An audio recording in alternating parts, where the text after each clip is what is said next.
In this video, we discuss about the phospholipids. Phospholipid is a type of compound lipid. What is the phospholipid? Phospholipid contain fatty acids, alcohol, phosphoric acid in addition to nitrogenous bases. हमने कहा phospholipid किसकी type है? Compound lipid की type है. अब इसकी अगर structure की बात कर लें, पहले हमने इसकी भी डेफिनेशन देखी है. अब इसकी अगर स्ट्रक्चर की बात कर लें तो ये हम कहते हैं कि ये सेल मेम्ब्रेन में मौजूद है. It is present in the membranes. इस तरह का इसका स्ट्रक्चर होता है. इस तरह आपने मेम्ब्रेन देखा होगा, इस तरह आपने स्ट्रक्चर जो है ये पढ़ा होगा, पहले आपने क्लासेस में भी इसको डिस्कस किया होगा डिटेल में. इस तरह इसकी हेड और टेल जो है आपस में जुड़ी हुई होती है और इस तरह करके ये स्ट्रक्चर बना हुआ होता है. ठीक है. अब ये इसकी हेड है, हेड में फॉस्फेट, पी रिप्रेजेंट फॉस्फेट, और ये इसकी टेल्स हैं जिसको हम कह रहे हैं इसकी टांगों को फैटी एसिड बोला जाता है. अब इसकी जो हेड है वो हाइड्रोफिलिक है, यानी कि अलाउ वाटर. ठीक है, वाटर लविंग है और ये क्या करता है? पानी को डिजोल्व कर लेता है. अब टेल जो है ये हाइड्रोफोबिक है क्योंकि ये वाटर रिपेलेंट है. ठीक है, ये पानी से दूर भागती हैं. तो ये इसका स्ट्रक्चर है. अब alcohol, fatty acids, phosphoric acid और नाइट्रोजनस बेसिस मिलके एक फॉस्फोलिपिड बनाती हैं. अब जो नाइट्रोजनस बेसिस है हम कहते हैं कि ये अपना इलेक्ट्रॉन पेयर जो है उसको देती हैं. It gives it's electron pair. अब फॉस्फोलिपिड्स की क्लासिफिकेशन की बात करें तो फॉस्फोलिपिड की क्लासिफिकेशन क्या है? इसकी दो क्लासिफिकेशन है. एक तो हम कहते हैं ग्लिसरोफॉस्फोलिपिड और दूसरी स्फिंगोफॉस्फोलिपिड्स. अब इसको हम डिटेल में पढ़ेंगे, लेकिन उससे पहले हम देख लेते हैं कि ग्लिसरोफॉस्फोलिपिड और स्फिंगोफॉस्फोलिपिड में डिफरेंस क्या है. ग्लिसरोफॉस्फोलिपिड 3 कार्बन है. अगर तो अल्कोहल ग्लिसरोल होगा then it is called glycerophospholipid. अगर तो अल्कोहल स्फिंगोसीन है then it is known as sphingophospholipid. ठीक है, तो ये डिफरेंस है कि अगर तो अल्कोहल ग्लिसरोल होगा तो वो ग्लिसरोफॉस्फोलिपिड है. अगर तो अल्कोहल स्फिंगोसीन होगा तो हम कहेंगे कि उस फॉस्फोलिपिड का नाम स्फिंगोफॉस्फोलिपिड होगा. ठीक है, तो अब हम डिस्कस करते हैं ग्लिसरोफॉस्फोलिपिड को. अब हम पहले ग्लिसरोफॉस्फोलिपिड को डिस्कस करते हैं, उसके बाद हम स्फिंगोफॉस्फोलिपिड को भी डिस्कस करेंगे. अब हम ग्लिसरोफॉस्फोलिपिड की बात करते हैं तो ये उसका स्ट्रक्चर है. ठीक है, तो ग्लिसरोफॉस्फोलिपिड जो है इसमें कुछ अब हम देख लेते हैं कि इसमें कुछ नाइट्रोजनस बेसिस इन्वॉल्व हैं. तो ये कुछ पॉइंट्स हैं जो आपने याद रखने हैं. अब इसमें फॉस्फेटिडाइल कॉलिन है. ये जो इस तरह मैंने लगाया हुआ इसका मतलब है कि यहाँ पर भी फॉस्फेटिडाइल ही आता है. Phosphatidyl, ethanol, phosphatidyl, inositol. उसके अलावा हम कह रहे हैं फॉस्फेटिडाइल सीरीन, फॉस्फेटिडाइल थ्रियोनिन. उसके बाद हमारे पास है, हम कह रहे हैं कार्डियोलेपिन होते हैं. उसके बाद प्लाज्मोजिन्स होते हैं. ठीक है, यहाँ पे हम कहते हैं कि हमारे पास क्या है? प्लाज्मोजिन्स होते हैं. ठीक है, अब यहाँ पे जो ईथर लिंकेज और ये जो नाइट्रोजनस बेस नहीं है इसका क्या मतलब है? अब ये जिस पे मैंने टिक लगाया हुआ है ये क्या है? These are the nitrogenous bases. ये जो है ये क्या है? ये हम कह रहे हैं it is the nitrogenous bases. इस पर टिक लगाया हुआ है, इसका क्या मतलब है कि ये नाइट्रोजनस बेसिस होती हैं. ठीक है, उसके अलावा नो नाइट्रोजनस बेसिस का क्या मतलब है कि एनाइसिटोल जो है ये नाइट्रोजनस बेस नहीं होती. ठीक है, नाइट्रोजनस बेस जो होती हैं उनमें फॉस्फोलिपिड्स मौजूद होते हैं. ठीक है, नाइट्रोजनस बेस कंटेन फॉस्फोलिपिड्स. उसके अलावा ये एनाइसिटोल की बात करें तो ये नाइट्रोजनस बेस नहीं होती. जबकि इथानॉल क्या है? इसमें ईथर लिंकेज होता है. बाकी सब में अगर लिंकेज की बात करें तो उसमें ईस्टर लिंकेज है. इन सब में हम बात करते हैं जब लिंकेज की तो उसमें क्या है? उसमें ईस्टर लिंकेज होता है. ठीक है, चलिए अब यहाँ पर हमने कहा कि इसमें इथानॉल में जो है ईथर लिंकेज है, बाकी सब में ईस्टर लिंकेज होता है. तो अब एक और चीज़ आपने याद रखनी है, कार्डियोलिपिन. कार्डियोलिपिन जो है ये भी हम कहते हैं नाइट्रोजनस बेस नहीं है. और जो प्लाज्मोलोजिन है ये प्लाज्मोलोजिन है. It is not a plasmalogens, it is plasmalogens. अब प्लाज्मोलोजिन्स जो है इसमें भी ईथर लिंकेज है. अब दोबारा मैं एक दफ़ा इसको रिवाइज करवा दूँ. हमारे पास phosphatidyl choline, phosphatidyl serine, phosphatidyl threonine, threonine. ठीक है, थ्रियोनिन जो है ये नाइट्रोजनस बेसिस है. अब यहाँ पे हम कहते हैं नाइट्रोजनस बेस जो है इट कंटेन ऑफ फॉस्फोलिपिड्स. अब बाकी सब में ईस्टर लिंकेज होता है, जबकि इथानॉल और जो प्लाज्मोलोजिन्स हैं इनमें ईथर लिंकेज होता है. पहले ईस्टर की बात की, अब मैंने कहा ईथर लिंकेज है. जबकि एनोसिटोल और कार्डियोलिपिन जो है इसमें ईथर सॉरी ईथर लिंकेज नहीं, ये नाइट्रोजनस बेस में ये नाइट्रोजनस बेसिस नहीं है। अब हम इसको डिस्कस करते जाते हैं। ये सारी जो है ये ग्लिसरोफॉस्फोलिपिड है, यानी कि ये ग्लिसरोफॉस्फोलिपिड की एग्जांपल्स हैं। These are the examples of glycerophospholipid. ठीक है, तो ये क्या है, ये ग्लिसरोफॉस्फोलिपिड की एग्जांपल्स हैं। अब हम बात करते हैं सबसे पहले कि ग्लिसरोफॉस्फोलिपिड की। अब ग्लिसरोफॉस्फोलिपिड के स्ट्रक्चर की बात करें तो ये ग्लिसरोफॉस्फोलिपिड का स्ट्रक्चर है। ये क्या है, ये ग्लिसरोल है, 2 इसमें फैटी एसिड्स अटैच हैं। ये मैंने पूरा फार्मूला नहीं लिखा, ठीक है, वो आप लोग ज़्यादा उसमें कंफ्यूज हो जाते हैं, तो हम इसको सिंपली लेके चलते हैं। ये फैटी एसिड्स हैं, ये फैटी एसिड्स हैं, इनके दरमियान में ईस्टर लिंकेज है। ये कार्बन नंबर 1 है, ये कार्बन नंबर 2 है, ये इसका फॉस्फेट है, ठीक है। और यहाँ पे ये कार्बन नंबर 3 है और इसके साथ नाइट्रोजनस बेस अटैच होती है और इसको कहा जाता है कि ये ग्लिसरोफॉस्फोलिपिड का स्ट्रक्चर है। ये वाला स्ट्रक्चर भी वही है, ठीक है, यही वाला। अब यहाँ पर स्फिंगोसीन के भी स्ट्रक्चर की बात कर लेते हैं। एग्जाम्पल है स्फिंगोफॉस्फोलिपिड की स्फिंगोमाइलिन। इसमें तो इसकी काफ़ी सारी एग्जाम्पल्स थी, लेकिन जो स्फिंगोफॉस्फोलिपिड है इसकी एक ही एग्जाम्पल है और उसका नाम है स्फिंगोमाइलिन। ठीक है, इसका नाम है स्फिंगोमाइलिन। अब यहाँ पे ये स्फिंगोलिन का स्ट्रक्चर है, इट इज स्फिंगोसीन। यहाँ पर पहले तो 2 फैटी एसिड्स अटैच थे ग्लिसरोफॉस्फोलिपिड में, अब यहाँ पर एक फैटी एसिड अटैच है, एक स्फिंगोसीन हम कह रहे हैं, ये स्फिंगोसीन है। जैसे कि ग्लिसरोल बना, इसी तरह यहाँ पे आप स्फिंगोसीन यहाँ पर भी लिख सकते हैं। एक फैटी एसिड अटैच होगा और ये यहाँ पे फॉस्फेट है, ठीक है। और यहाँ पर अब नाइट्रोजनस बेस है कोलिन। अब यहाँ पर नाइट्रोजनस बेस कोलिन है, ठीक है, ये इसका कार्बन नंबर 1 है। और यहाँ पर ये जो लिंकेज होगा, ये जो लिंकेज है, ये कौन सा लिंकेज है, ये अमाइड लिंकेज है। इसमें ईस्टर लिंकेज था ग्लिसरोफॉस्फोलिपिड के स्ट्रक्चर में, जबकि इसका जो स्ट्रक्चर है इसमें हम कह रहे हैं कि ये कौन सा लिंकेज है, ये अमाइड लिंकेज है, ठीक है। अब व्हाट इज द सीरामाइड, मैंने सीरामाइड क्यों लिखा हुआ है, अब इसको छोड़ के अब आपने इसको नहीं देखना, ये क्या है, इसको नहीं आपने देखना, ये समझे है ही नहीं, ठीक है, इसको आपने छोड़ देना है। अब बाकी जो रह जाता है स्फिंगोसिन फैटी एसिड, ये वाला स्ट्रक्चर जो मैंने ऑरेंज कलर से मेंशन किया है, ये क्या है, ये सीरामाइड कहलाता है। This structure is called ceramide. Ceramide में क्या क्या आता है, स्फिंगोसिन और फैटी एसिड। जस्ट स्फिंगोसिन और फैटी एसिड आएगा तो क्या बनेगा, सीरामाइड बनेगा, ठीक है। हम कह रहे हैं हमारे पास अब अल्कोहल, यहाँ पे स्फिंगोसिन अल्कोहल है, ये स्फिंगोसिन अल्कोहल और ये ग्लिसरोल अल्कोहल है।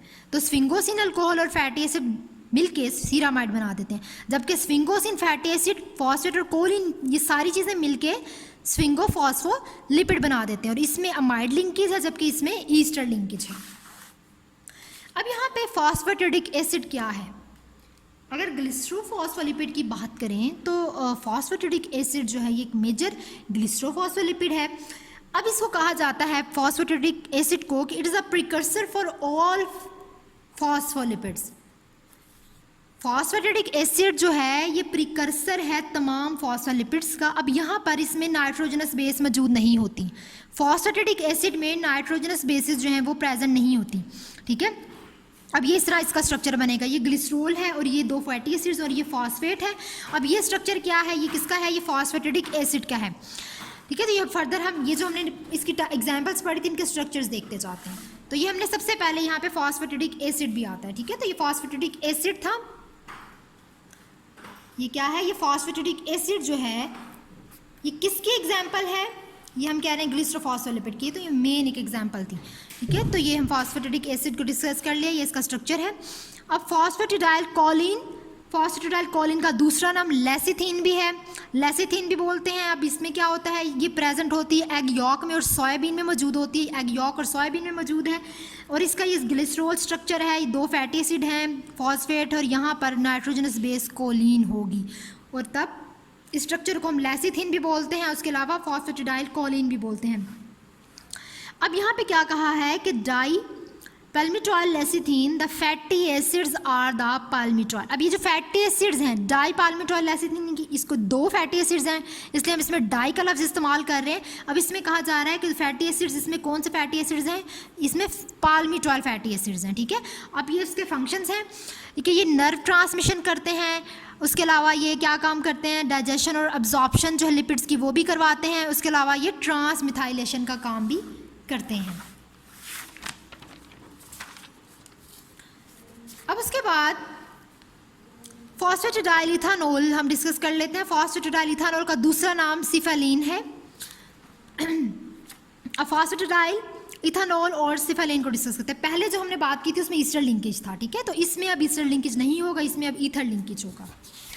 जो मैं दोबारा मेंशन कर देती हूँ, यहाँ पे जो हमने बात की थी वो था Easter linkage, Easter linkage, Easter linkage की बात की है, ठीक है। जबकि अब हम बात करेंगे ईथर लिंकेज की। अब यहाँ पर हम कह रहे हैं कि यहाँ पर ईथर लिंकेज है, दो फॉस्फेट हैं, दो फैटी एसिड्स हैं और एक फॉस्फेट है, और इसके साथ हमारे पास इथानोल है, ठीक है। अब ये इसका हम कह रहे हैं ये इसका एक फार्मूला। अब यहाँ पर ना थोड़ी सी स्ट्रक्चर में तब्दीली आएगी।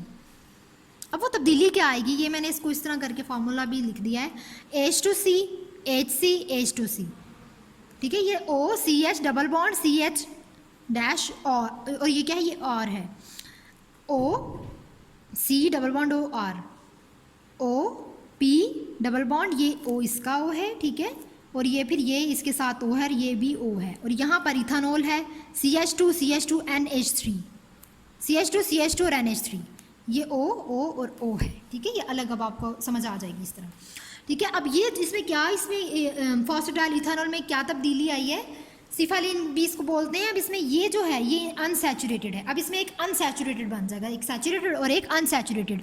अब इसमें एक तो लिंकेज तब्दील हो गया, पहले लिंकेज ईस्टर था तो अब यहाँ पे लिंकेज ईथर बन गया, और यहाँ पर अब ये जो है ये अनसैचुरेटेड फैटी एसिड हो गया, एक अनसैचुरेटेड और दूसरा सैचुरेटेड, और ये इथानॉल का फार्मूला है, that is the phosphoric acid.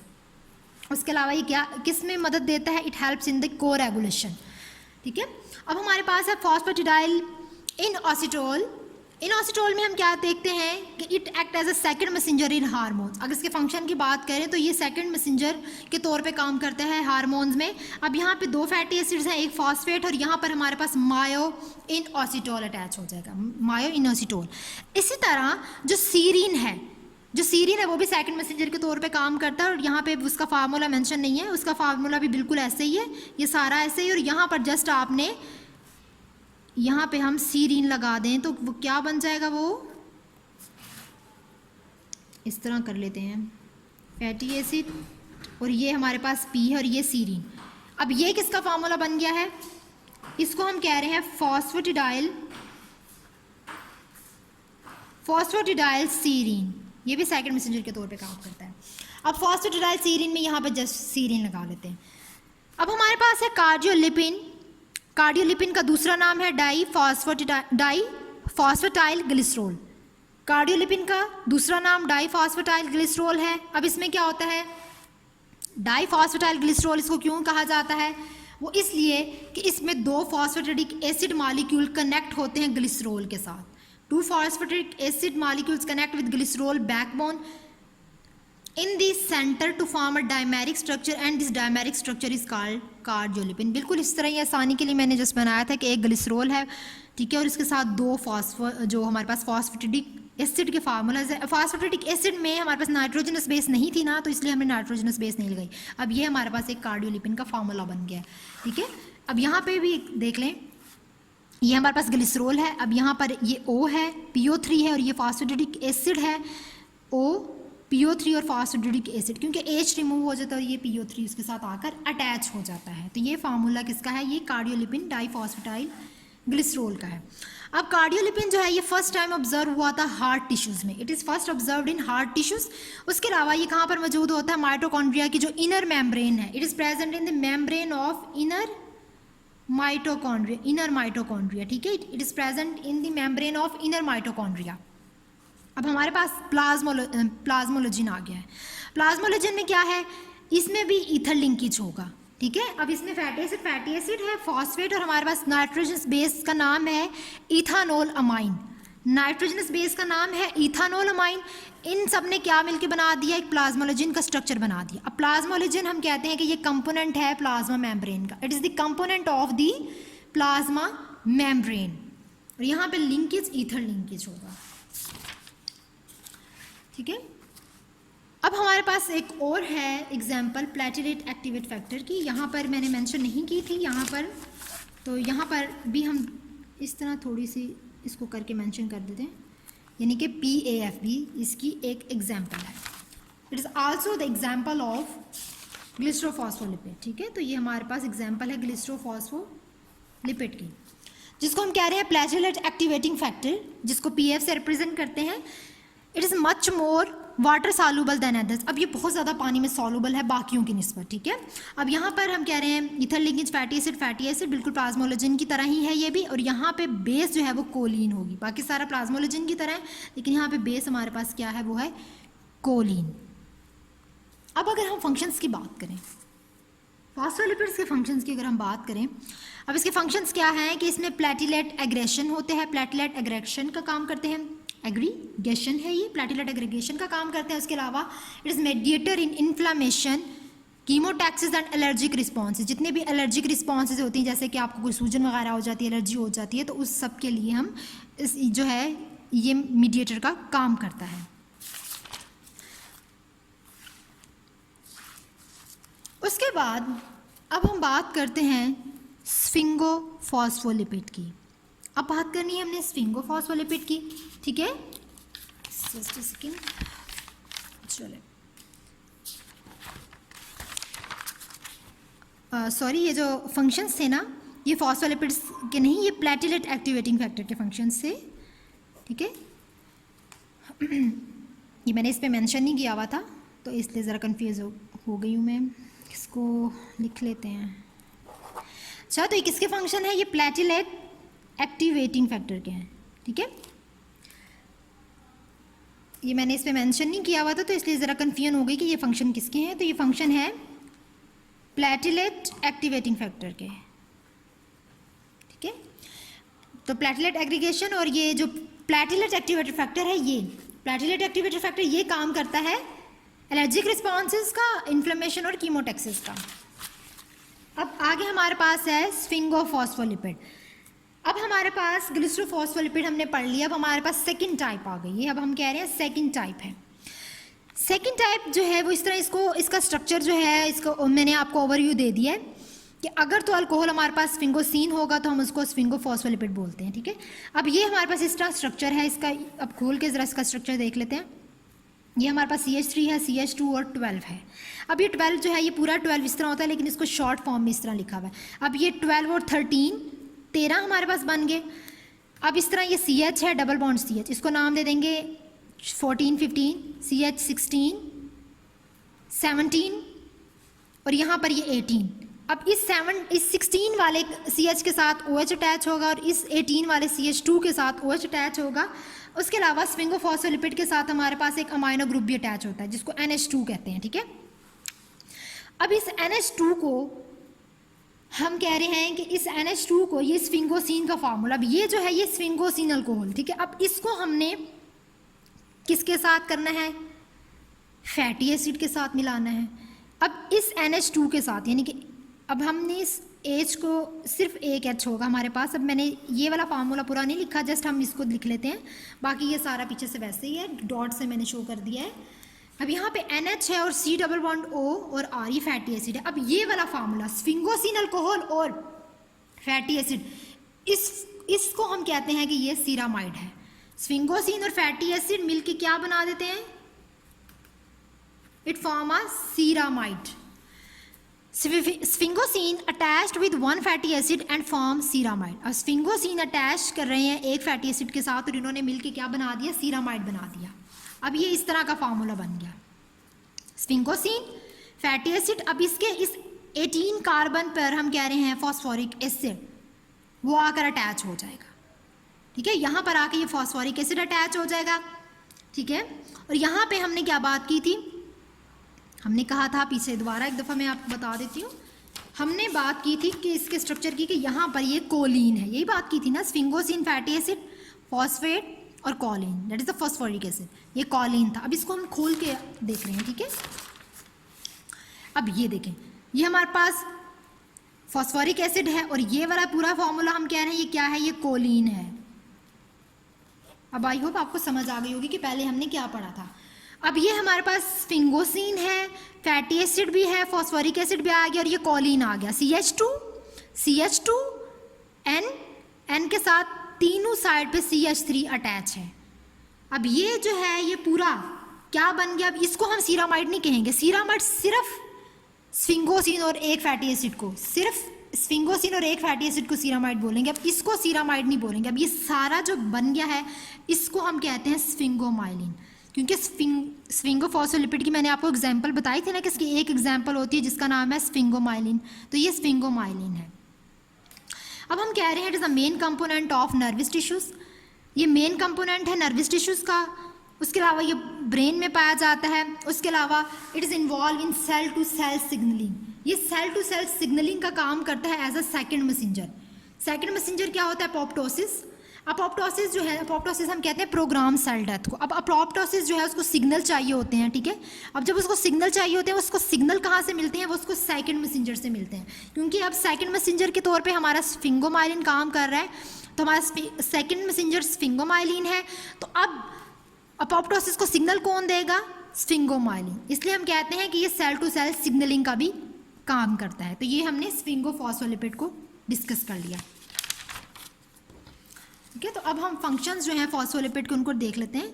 ये रेगुलेट ट्रांसपोर्ट को भी रेगुलेट करते हैं। उसके अलावा ये मेम्ब्रेन की जो परमिएबिलिटी है उसको रेगुलेट करते हैं, मेम्ब्रेन को ये परमिएबल बनाते हैं। उसके अलावा ये सिग्नलिंग मॉलिक्यूल का भी काम करते हैं और ये सेकेंडरी मैसेंजर का भी काम कर लेते हैं। तो इसमें वीडियो में हमने फॉस्फोलिपिड्स और उसकी दो टाइप ग्लाइस्ट्रोफॉस्फोलिपिड को भी डिस्कस किया, ग्लाइस्ट्रोफॉस्फोलिपिड की आगे एग्जांपल्स को भी डिस्कस किया और उनके फंक्शंस भी साथ साथ पढ़े। उसके अलावा हमने स्फिंगोफॉस्फोलिपिड को डिस्कस किया। स्फिंगोफॉस्फोलिपिड नहीं, हम कह रहे हैं स्फिंगोफॉस्फोलिपिड्स। अच्छा, जगह मैंने ये कुछ और बोल दिया है, बट इट्स द स्फिंगोफॉस्फोलिपिड, ठीक है। हम स्फिंगोफॉस्फोलिपिड को भी डिस्कस कर लिया है और स्फिंगोफॉस्फोलिपिड के हमने फंक्शंस को भी डिस्कस कर लिया है। उसके अलावा हमने जो है फॉस्फोलिपिड के फंक्शंस को भी डिस्कस कर लिया है, ठीक है। तो ये हमने फॉस्फोलिपिड हमारा यहाँ पर कंप्लीट हो गया।